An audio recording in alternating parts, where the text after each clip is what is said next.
नमस्कार दोस्तों, venue stenography zone में आपका स्वागत है, जहां पर आपको रोजाना स्टेनो की डिक्टेशन दी जाती है। 100 शब्द प्रति मिनट जनसत्ता का डिक्टेशन बोला जाएगा और डिक्टेशन को फ्लक्चुएट भी किया जाएगा। दोस्तों, ये डिक्टेशन सभी प्रतियोगी परीक्षाओं के लिए आपके लिए बेनिफिशियल रहेगा। डिक्टेशन और डिक्टेशन का पीडीएफ टेलीग्राम में डाल दिया जाएगा और टेलीग्राम का लिंक डिस्क्रिप्शन में डाल दिया जाएगा।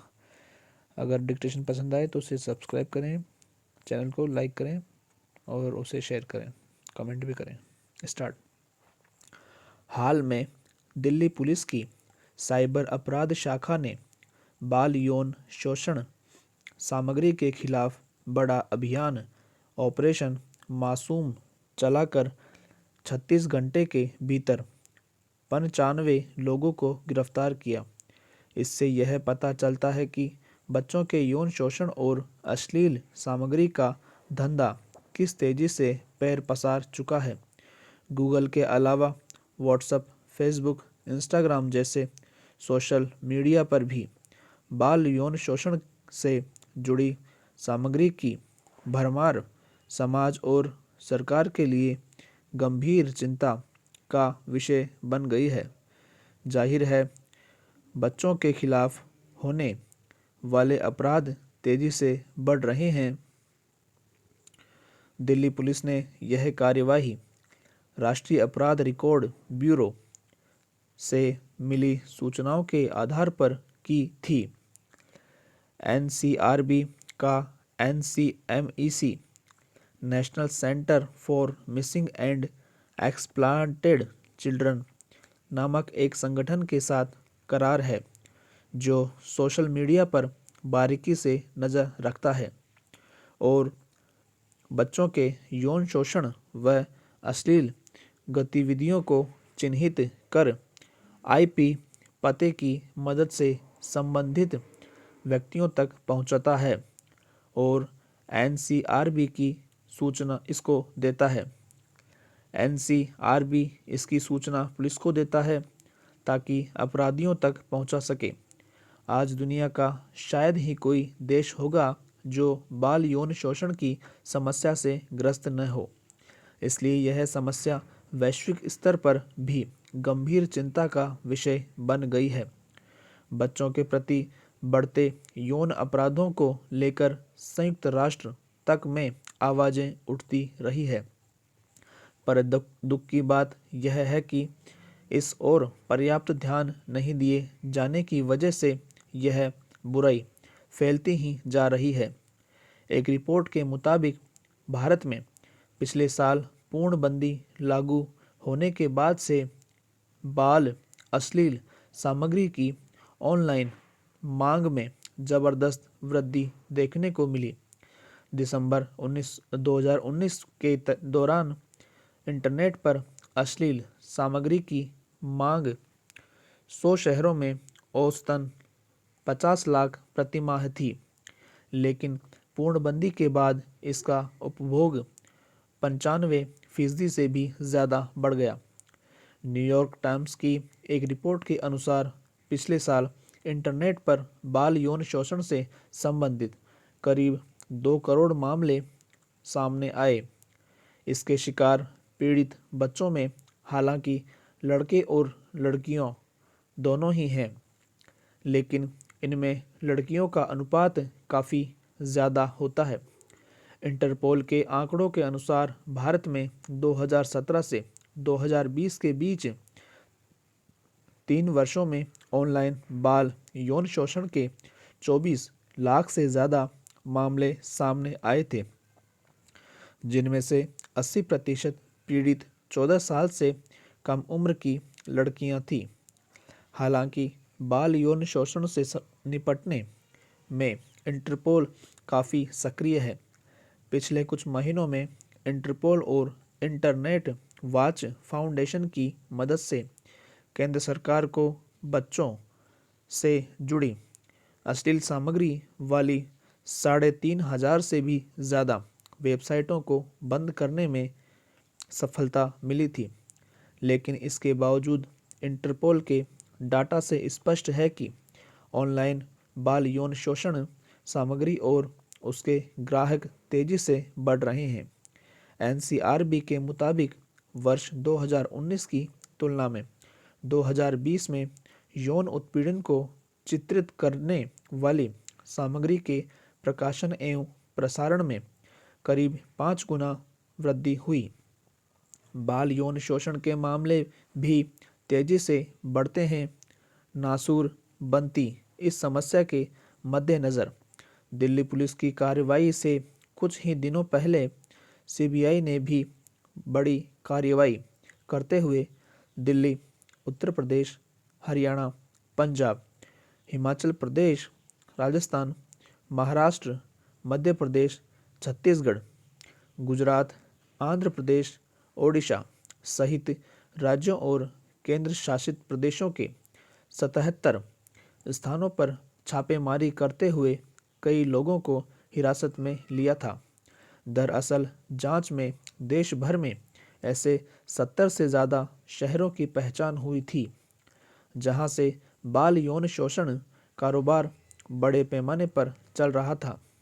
सीबीआई जांच के दायरे में 50 से भी ज़्यादा ऐसे इंटरनेट मीडिया समूह थे जिनमें 5000 से भी अधिक अपराधी Pakistan, Bangladesh, Sri Lanka, Nigeria, Canada, America, Britain, Indonesia, Saudi Arab, Yemen, मिस्र आदि कई देशों में स्थित आरोपियों के साथ बाल शोषण सामग्री साझा कर रहे थे। इनमें से कई समूह में विदेशी नागरिकों की भी संलिप्तता भी सामने आई और इनमें कम से कम 100 देशों के लोगों के शामिल होने का अंदेशा है। सोशल मीडिया या अन्य किसी माध्यम से साझा की गई अश्लील सामग्री के आधार पर इसे साझा करने वालों को भुगतान किया जाता है ताकि ऐसी सामग्री को ज़्यादा से ज़्यादा इंटरनेट मीडिया समूहों में साझा करने के लिए लोगों को प्रोत्साहित किया जा सके और बड़े पैमाने पर इसका प्रसार हो सके। इसलिए इस धंधे में लगे लोगों को पकड़ना और उनके खिलाफ कार्रवाई करना किसी भी कानून प्रवर्तन एजेंसी के लिए कम चुनौती भरा नहीं है।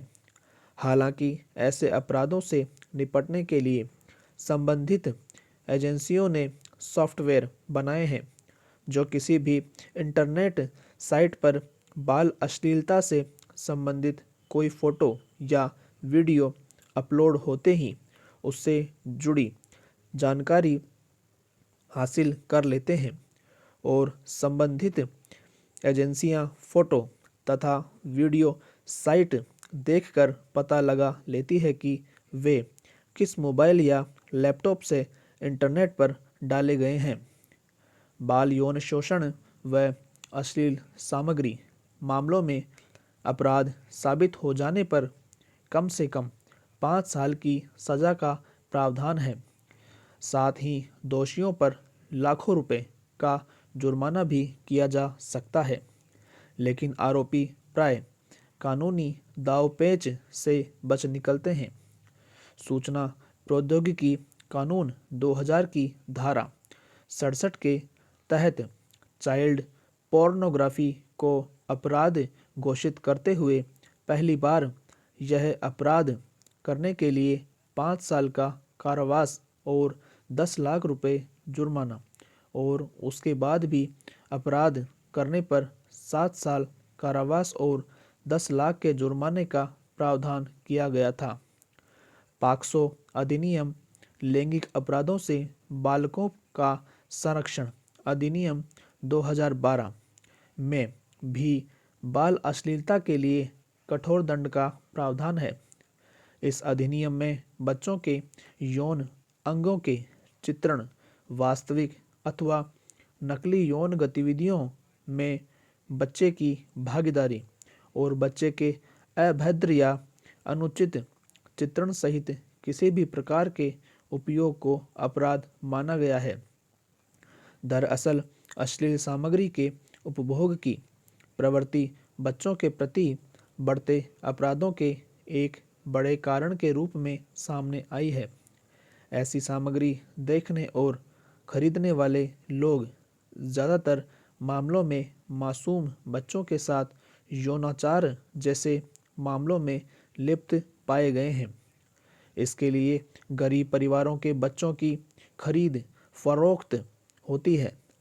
बाल यौन शोषण का दायरा केवल बलात्कार अथवा गंभीर यौन आघात तक ही नहीं सिमटा है, बल्कि बच्चों को इरादतन यौनिक कृत्य दिखाना, गलत इरादे से छूना, अनुचित कामुक बातें करना, जबरन यौन कृत्य के लिए विवश करना, प्रलोभन देकर अश्लील तस्वीरें, वीडियो आदि बनाने जैसे कृत्य भी बाल अश्लीलता और यौन शोषण के दायरे में आते हैं।